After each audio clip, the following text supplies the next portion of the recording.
the Sirians versus the Olympians. This is a matchup of Earth ancient fan fiction come to life.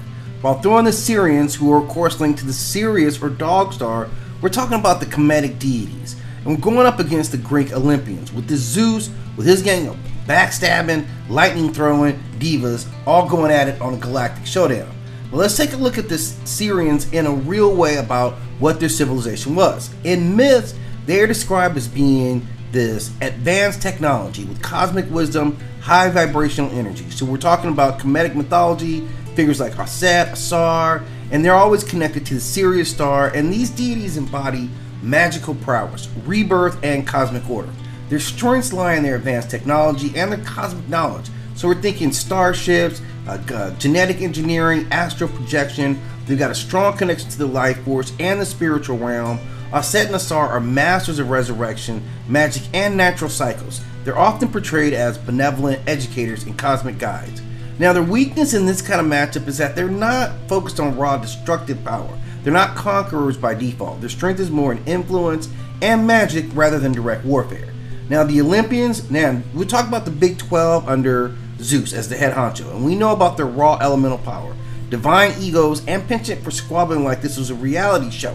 Now, these mystical might has literal control over sky, seas, and the underworld, plus powerful weapons, thunderbolts, tridents, all those things. Now, their strengths are their massive destructive potential. Like Zeus's lightning alone can crack the sky, Poseidon can drown continents. They're ruthless, they're opportunistic, they're not above deception and betrayal. Now, in terms of physical dominance and battlefield presence, let's think about Ares and Athena alone. What kind of generals that you've got that they're putting out there? Their weaknesses, of course, that they're prone for infighting, they're jealous, they have drama going on, and their powers tend to be very earth-based. They're elemental powers, and that might not carry over well in a galactic level battle against the Sirians. So if we're envisioning a war, if it's got anything to do with spiritual, technological, or cosmic level battles, the Sirians likely win. They're playing 4D chess while the Olympians are still arguing over who gets to sit in what chair. The Sirians are going to bring resurrection tools, astral projection tools, and a kind of knowledge that makes mortal armies look like toddlers.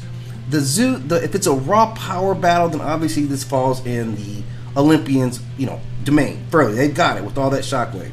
But over long term, if you run this out with their patience, their advantage, and wisdom and technology, they can really grind out a long term, easy war victory against these Olympians, just because they're moving at a higher level. So I take the Olympians at a very high rate, like 80% of the time if they match up.